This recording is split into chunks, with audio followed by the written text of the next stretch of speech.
Hey everybody, Zach here. So if I could give you one page of everything on the mirror and lens equations, the sign conventions, the variables, and the possibilities, this is the page to know, and you have to know the ins and outs of all this.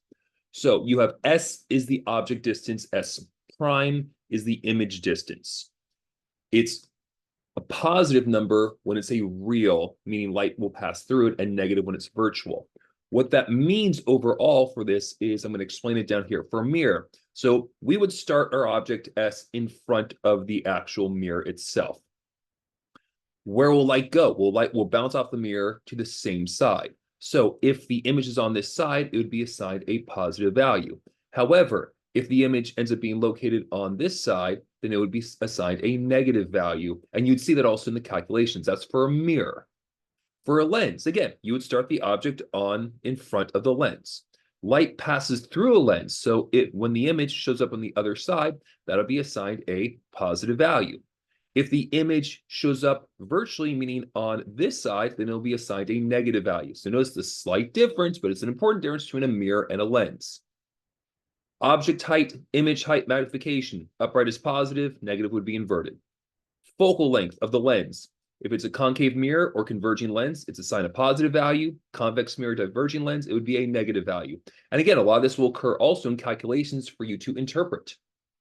You have your mirror lens equation here on the left-hand side, where 1 over the focal length is equal to 1 over the object distance plus 1 over the image distance. The magnification equation as well.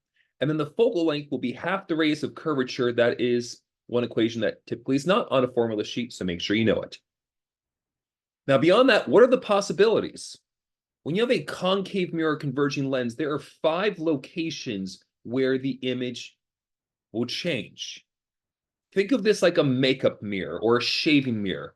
If you put the mirror really up close, so if your object distance S is between the focal length and the actual mirror or lens in this case, you're going to get a large virtual upright image.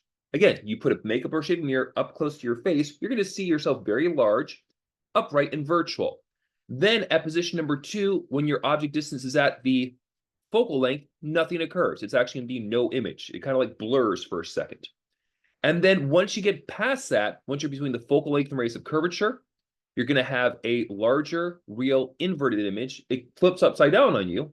When you're at the radius of curvature, position 4, it's just going to be a real inverted image the same size as you.